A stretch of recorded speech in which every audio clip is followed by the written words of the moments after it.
crossover segment is extremely cluttered. You have so many options in the market today, and now there is one more. Welcome everybody then to the 2025 Acura ADX. What is the ADX? It's the smallest crossover they make, and it's based on the Honda HRV, which is one vehicle I'm going to mention a lot because there's going to be lots of cross-referencing. Let's see how this new small crossover from Acura is.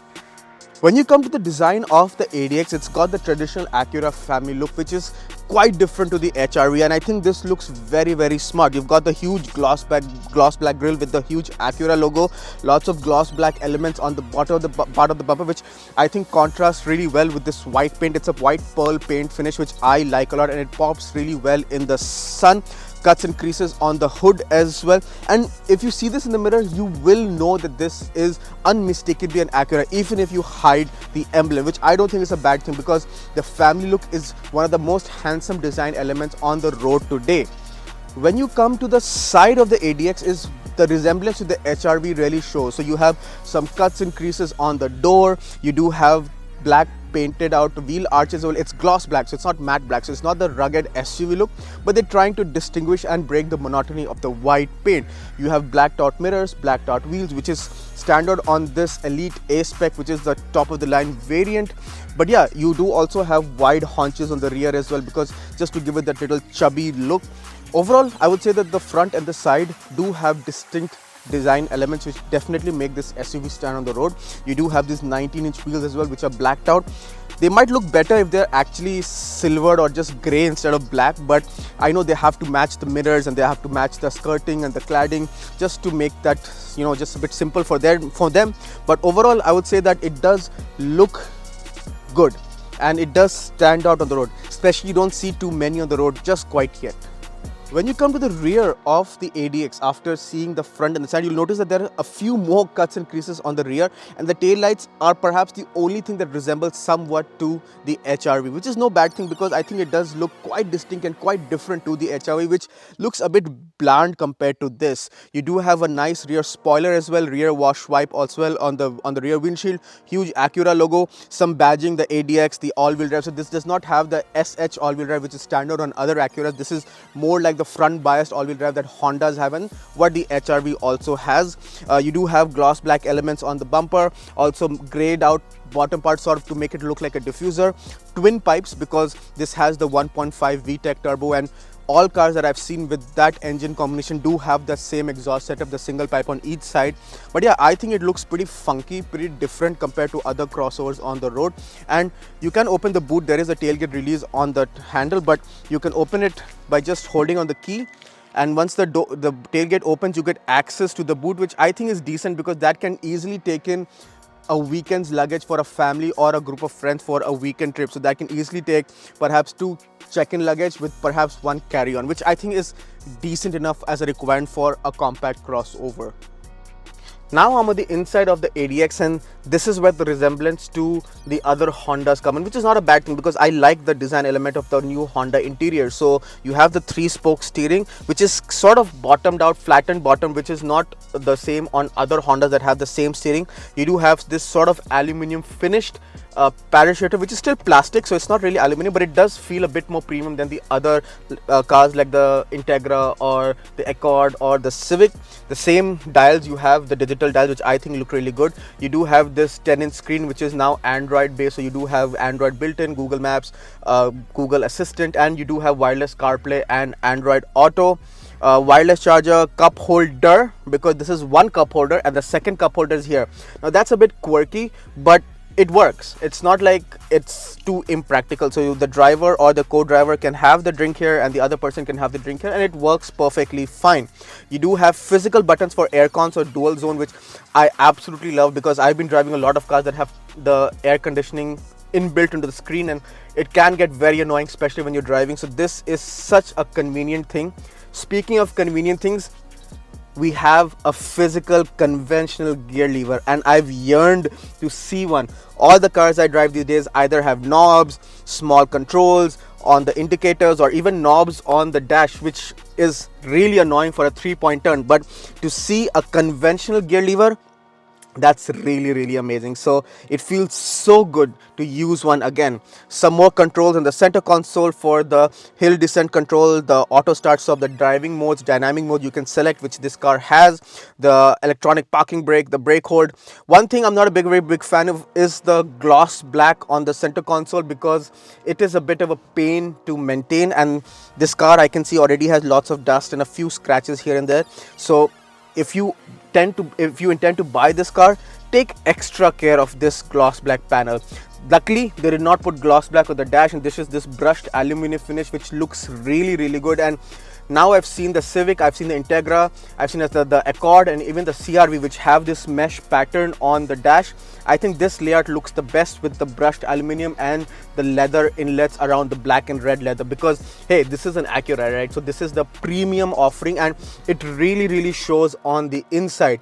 Speaking of the black and red, the whole interior is red seats, which I think looks really good, and I think it contrasts really well with the white exterior, because that's kind of my personal logic, where if I were to buy a car, either the exterior or the interior will be loud, not both together. So the white exterior with the red interior I think works really well. You do have the same black and partial suede on the dash with the brushed aluminum. You do have Bang & Olufsen audio, so you don't have the traditional ELS audio 3D which the other Acuras have. This Bang & Olufsen is a pleasant surprise, and it sounds really good. The seats themselves are really good. You do have memory seats, no massage seats, but you do have cooled, lots of adjustment for lumbar, and it's all electrically controlled memory seats. Even the passenger seat is electronically controlled, and it's decently comfortable. Doesn't take too long to find a ideal driving position. You do have a panoramic sunroof as well, which is also a surprise, because other cars in the Honda Acura lineup in this price range do not have a panoramic sunroof, so this is a pleasant surprise. But yeah, overall the driving position is really nice. You have a very clear view of the hood, and it's very comfortable, very easy, and very user friendly, which I think is what Acura wanted to achieve with the ADX. I am now in the back seat of the ADX. As you can see, space is not an issue. This platform is a bit of a spacious one, having sat in the HRV, but that was quite some time ago. Knee room is not an issue. This driving position is for my height. I'm 5'8" and I'm nowhere near touching the seat. The front seat does not have too much room under the seat to tuck in my feet. The seat is a bit lower down. The passenger seat, however, has much more space to tuck in the feet under the seat, which I don't understand the logic personally. Backrest incline is really nice. It's a bit behind, so it's very comfortable, and you can easily take a nap if you want to, if you're sitting on the back. Windows don't roll down fully, but that's okay. I think that's a norm in normal cars these days. You do have leather finish, but it's kind of plasticky. I wish they had the same leather and suede on the front door pad onto the rear. That would have really felt good. However, you do have still lots of nice leather with stitching on the door card. The seats are still as bright red as they are on the front, with a mixture of suede as well, which I think looks very good.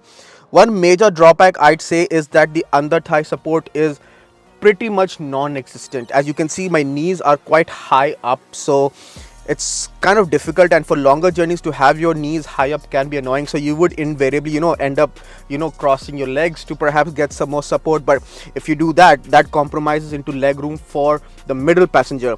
The floor is mostly flat, so the rear middle passenger is welcome, but space is not the most generous, and if you want to have 3 adults in the rear, it's going to get tight. So perhaps 2 adults and a small child is the most ideal setup. You do have a center headrest as well, and if you don't have a third passenger, you can have a center armrest with 2 cup holders, and I think this is the most ideal setup for most cars. The middle passenger is only for emergency purposes.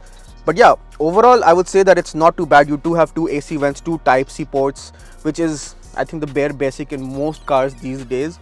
But yeah, it's not too bad of a place to be, but the knees up situation, not the most ideal for me. Maybe for shorter passengers a bit better, but again, I'm not the tallest guy in the world, so I do have to sit a bit of a slant to get any sort of support for my thighs, which is not the most ideal. I'm now behind the wheel of the 2025 Acura ADX. So this has some very familiar Honda Acura technical specifications. So this has the 1.5 VTEC turbo, produces about 190 horsepower, still has the CVT gearbox, but this is the only configuration that you can buy the VTEC turbo motor with all-wheel drive, because the Civic, the Integra, the Accord, they're all front-wheel drive. The CRV also has an all-wheel drive option, but that's Honda. So in Acura, this is the only way you can buy it. Let's see how this crossover drives using the conventional gear lever and putting into drive. And when you set off, it's very smooth. The engine is super refined. It's a 4-cylinder engine, so refinement is never an issue. NVH levels are very good, and you never have any sort of vibration or harshness or even wind noise at highway cruising speeds, which is disturbing in any way. It's very relaxed, very nice, and you can munch some serious miles in this without facing any fatigue or tiredness. You can drive a lot of kilometers. I just reached the speed limit very easily, and that's applicable to even highway speed limits. 100 you can easily reach, and you can stay all day over there, and you can cruise and overtake as well, very easily. Yes, it's a CVT, so you do have the rubber band effect, and it doesn't feel too punchy, especially at wide open throttle. It does feel a bit slow, considering the mass of the vehicle. It is all-wheel drive, so it is heavier than, say, something like an Integra or a Civic or even the HRV.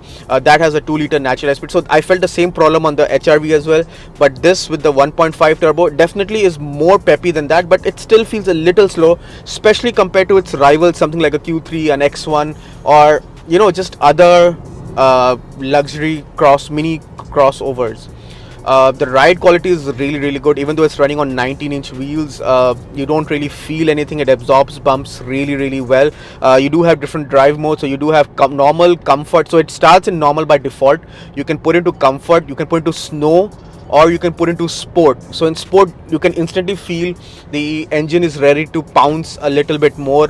The steering weight gets a bit more weighty, and the suspension gets a bit stiffer. I don't know if it's placebo, but you do feel it. And when you put it into sport and you chuck it into a corner, you can have a lot of fun. The chassis is very playful. It's very tight, it's very grippy, and the steering feedback is very good. So kudos to Acura for nailing the steering feedback of a crossover, which is not something you expect, but it does drive really well, and that's one thing I cannot fault the ADX for. It might have other flaws, if at all, but driving dynamic is definitely not one of them. The brake pedal feel is really good, and when you put it into sport, you do get a bit of that fake pumped in noise through the speaker, which I'm not a fan of, but it's actually good fun, and you can actually chuck this crossover around some twisty bends and actually come away quite impressed. So that's definitely a very strong point for the ADX. So if you do prefer something that's very fun, this might be the crossover for you. Fuel economy wise, if you drive it sanely on the highway, you can get 7.5 7.8 liters per 100, and in the city you can get about 9.5, which is what I've been averaging. That's what my MID is showing as well. I mean, what's there not to like? And overall, the ADX performs really well when you drive. The brakes are really good, and it's comfortable, and exactly what you want a luxury mini crossover to do. It does everything on the driving dynamics front. In conclusion then, the 2025 Acura ADX Elite A-Spec, which is the top of the line wherein you can buy this sort of luxury crossover for. I mean, it doesn't do too much wrong. I think it looks pretty good. It handles really well. The engine has okay-ish pep. I know this engine at a lower budget, something like a Civic and Accord, feels fine, but at this price point, you would expect a bit more oomph. Considering cars something like a BMW X1 or an Audi Q3 or a Mazda CX-50 do have much more power than this. The space on the inside is not bad. The front and the rear can easily accommodate adults. The boot is decently big for a weekend's luggage trip, and it's got all the basic equipment tech that you would ever want in a car. I mean, that kind of sums up this vehicle. It's a bit of a jack of all trades, where it does everything decently well, but it doesn't really excel at any particular, attribute. And in such a cluttered crossover market, you'd want a car to perhaps stand out in a particular way, especially if you're trying to consider one for your own purchase. And if I were in the market to buy one, I would definitely consider it, but it would take a lot of convincing for me to buy this, because let's be honest, as I said, there's so many options, so you would have to take a very informed decision. at around $55,000 for this top of the line variant. I think it's decent value, but for me at that price point, I would have really loved a lot more power under this engine because I feel like the chassis can definitely handle it. So Acura, if you're listening, we are ready for the Acura ADX Type S. You have the engine, you have all the hardware. Please bring it.